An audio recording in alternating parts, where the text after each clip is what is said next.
വചനം 30 വാക്കർത്ഥം ദാലിക അതാണ് വമയ്യുഅല്ലിം ആരെങ്കിലും ബഹുമാനിക്കുന്നതായാൽ ഹുറുമാത്തില്ലാഹി അള്ളാഹുവിൻ്റെ അലംഘ്യ വസ്തുക്കളെ പരിഭാവന വസ്തുക്കളെ ഫഹുവ എന്നാലത് ഖൈറുല്ലഹു അവന് ഗുണകരമാണ് ഇൻദ റബ്ബിഹി തൻ്റെ റബ്ബിൻ്റെ അടുക്കൽ വഉഹില്ലത്ത് അനുവദിക്കപ്പെടുകയും ചെയ്തിരിക്കുന്നു ലക്കും നിങ്ങൾക്ക് അൽ അൻആമു കന്നുകാലികൾ അഥവാ ആടുമാടൊട്ടകങ്ങൾ ഇല്ലാമായുത്ല ഓതിക്കേൾപ്പിക്കപ്പെടുന്നതൊഴികെ അലൈക്കും നിങ്ങൾക്ക് ഫജ്തനിബു ആകയാൽ വർജിക്കുവിൻ അർരിജ്സ അശുദ്ധിയെ മാലിന്യത്തെ മിനൽ ഔസാനി വിഗ്രഹങ്ങളാകുന്ന വിഗ്രഹങ്ങളിൽ നിന്നുള്ള വജ്തനിബു വർജിക്കുകയും ചെയ്യുവിൻ ഖൗലസ്സൂർ കള്ളം പറയുന്നത് കള്ളവാക്ക് ذلك ومن يعظم حرمات الله فهو خير له عند ربه وأحلت لكم الأنعام إلا ما يتلى عليكم فاجتنبوا الرجس من الأوثان واجتنبوا قول الزور. അതാണ് ഹജ്ജിൻ്റെ വിഷയം. ആരെങ്കിലും അള്ളാഹുവിൻ്റെ അലംഘ്യമായ പരിഭാവന വസ്തുക്കളെ ബഹുമാനിക്കുന്നതായാൽ അതവന് തൻ്റെ റബ്ബിൻ്റെ അടുക്കൽ ഗുണകരമാകുന്നു. നിങ്ങൾക്ക് ഓതിക്കേൾപ്പിക്കപ്പെടുന്നതൊഴിച്ച് എല്ലാ കന്നുകാലികളും അഥവാ ആടുമാടൊട്ടകവും നിങ്ങൾക്ക് അനുവദിക്കപ്പെട്ടിരിക്കുന്നു. ആകയാൽ വിഗ്രഹങ്ങളാകുന്ന അശുദ്ധിയെ നിങ്ങൾ വർജിക്കുവിൻ, കള്ളം പറയലും വർജിക്കുവിൻ. വചനം 31 വാക്കർത്ഥം ഹുനഫാ നിഷ്കളങ്ക ഹൃദയന്മാരായി അഥവാ നേരായ മനസ്സോടെ ലില്ലാഹി അള്ളാഹുവിനു വേണ്ടി വൈറ മുശ്രിക്കീൻ പങ്കുചേർക്കുന്നവരല്ലാതെ ബിഹി അവനോട് വമയ്യുശ്രിക് ആരെങ്കിലും പങ്കുചേർക്കുന്നതായാൽ ബില്ലാഹി അള്ളാഹുവിനോട് ഫകഅന്നമാ ഖറ എന്നാൽ അവൻ വീണതുപോലെയായിരിക്കും മിനസ്സമായി ആകാശത്തു നിന്ന് ഫതഖ്ത്വഫുഹു എന്നിട്ടവനെ റാഞ്ചിക്കൊണ്ടുപോകുകയും അത്വയിറു പറവകൾ പക്ഷികൾ ഔ തഹ്വീബിഹി അല്ലെങ്കിൽ അവനെ കൊണ്ടുപോയിടുകയും വീഴ്ത്തുകയും അർരീഹു കാറ്റ് ഫി മക്കാനിൻ ഒരു സ്ഥലത്ത് സഹീഖ് ദൂരപ്പെട്ട ആപൽക്കരമായ حنفاء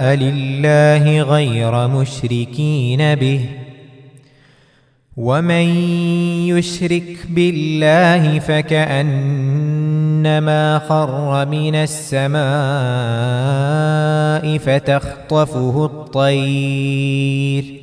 فتخطفه الطير أو تهوي به الريح في مكان سحيق. അള്ളാഹുവിനു വേണ്ടി നിഷ്കളങ്കമാനസരായി അവനോട് യാതൊന്നിനെയും പങ്കുചേർക്കാത്ത നിലയിലായിരിക്കണം.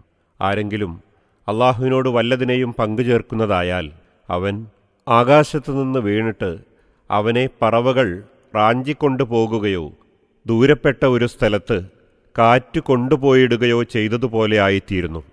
അത്രയും ആപൽക്കരമാണത്. 30-31 വചനങ്ങളുടെ വിശദീകരണം.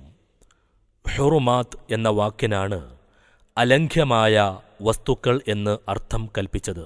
ബഹുമാനിക്കപ്പെടേണ്ടതും അനാദരിക്കുവാൻ പാടില്ലാത്തതും പരിപാവനമായതും നിശ്ചയിക്കപ്പെട്ട പരിധി ലംഘിക്കുവാൻ പാടില്ലെന്ന് മുടക്കം ചെയ്യപ്പെട്ടിരിക്കുന്നതുമായ എല്ലാറ്റിനും, അത് കാര്യങ്ങളോ വസ്തുക്കളോ സ്ഥലങ്ങളോ ആകട്ടെ, ഈ വാക്കുപയോഗിക്കുന്നു. ഹുർമത്ത് എന്നാണതിൻ്റെ ഏകവചനം. മലയാള ഭാഷയിൽ ഇതിനോട് ശരിക്കും യോജിക്കുന്ന ഒറ്റവാക്ക് കാണപ്പെടുന്നില്ല.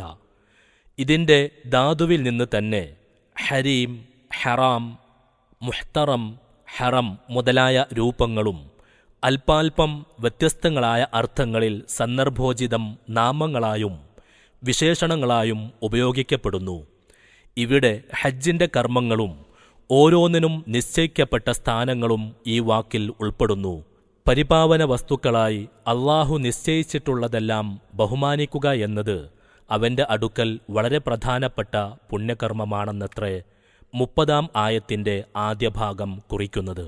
തുടർന്നുകൊണ്ട് ഹജ്ജ് കാര്യങ്ങളോടും ഖുർആന്റെ അവതരണകാലത്ത് അറബികൾക്കിടയിൽ നടപ്പുണ്ടായിരുന്ന ആചാരങ്ങളോടും ബന്ധപ്പെട്ട ചില കാര്യങ്ങളെക്കുറിച്ചാണ് പ്രസ്താവിക്കുന്നത്. ആടുമാടൊട്ടകങ്ങൾക്കാണല്ലോ അൻആം കന്നുകാലികൾ എന്നു പറയുന്നത്. ഭക്ഷ്യവസ്തുക്കളായും വാഹനങ്ങളായും ബലിമൃഗങ്ങളായും ഇസ്ലാമിന് മുമ്പും അറബികൾ ഇവയെ ഉപയോഗപ്പെടുത്തിയിരുന്നു. പക്ഷേ അവരാൽ കെട്ടിച്ചമക്കപ്പെട്ടതും അള്ളാഹു വിരോധിച്ചതും ബഹുദൈവാരാധനയിൽ അധിഷ്ഠിതവുമായ പല നടപടികളും അവർ അനുഷ്ഠിച്ചു വന്നിരുന്നു. വിരോധിക്കപ്പെട്ട പലതും അനുവദനീയമായും അനുവദിക്കപ്പെട്ട പലതും വിരോധമായും അവർ കരുതി വന്നു.